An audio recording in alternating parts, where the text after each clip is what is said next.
Adaptive Leadership, a summary addition to Leadership and Criticism, new material in Group Assessment and Approach from Group 7 on our second business briefing. Northouse describes adaptive leadership as focusing on how leaders can help others adapt to potential challenges based on the tasks that they must complete.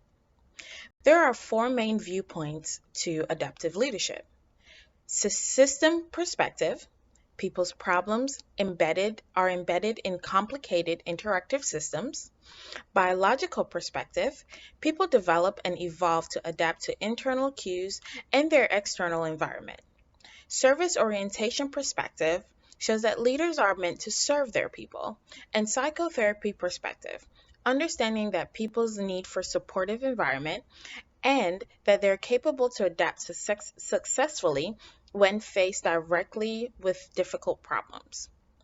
There are three main components to adaptive leadership: situational challenges, which include technical and adaptive challenges, a leader's behavior, and adaptive work. Kahn has a very well explanation of adaptive leaders that expand from the text.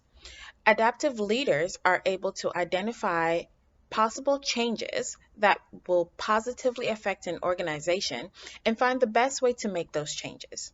They do not just make changes automatically.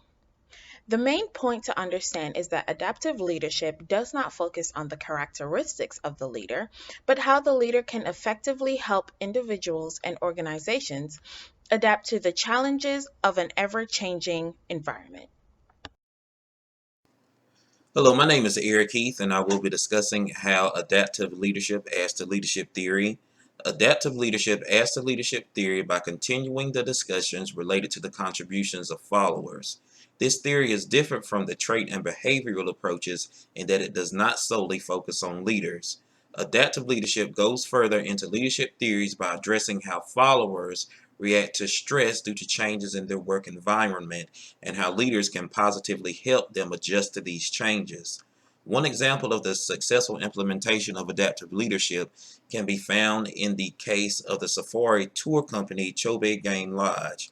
Our text discusses a strength of adaptive leadership in that it challenges us to look at how change affects us socially. For Chobe Game Lodge, a social norm was that males were primarily hired as safari tour guides due to the aggressive nature of chasing wild animals. The company noticed that they spent less money on things such as vehicle maintenance and gas when females guided safari tours. The company used adaptive leadership to challenge social norms and create a distinct competitive advantage by hiring an all-female safari guide staff. With adaptive leadership being a fairly new leadership framework, evidence of its usefulness, practicality, and organizational outcomes are scarce. Further development of this theory is promising as there have been a number of substantiating studies within the past 6 years.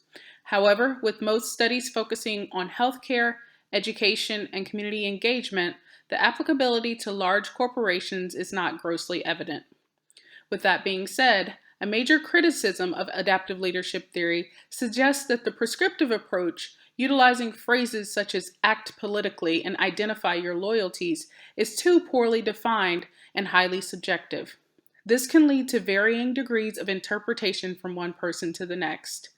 In addition to the abstract nature of adaptive leadership, this theoretical framework provides very little guidance on which factors are most important to produce the best organizational results. Finally, while the framework incorporates a moral and social aspect, it does not explicitly describe the relationship between how adaptive leadership can lead to moral growth and social change. New material on the theory of leadership. Recently, several studies have been published which provide evidentiary basis to the adaptive leadership framework.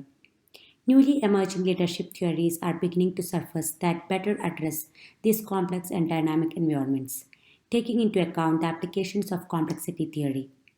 Managing in these complex and dynamic environments requires newly designed leadership development practices that occur non-linearly while also spanning across multiple levels. The case of the National Water and Sewerage Company of Uganda illustrates how the application of adaptive leadership orientation contributed to network expansions that strengthened its credibility with citizens and their elected leaders. Although Heifetz and his colleagues originally developed the model of adaptive leadership within the context of business, they identified that their model could be applied to educational systems because the problems are complex and multifaceted. They contended that this model was process and follower oriented, that proposed a prescriptive approach to resolving these challenges. Thank you.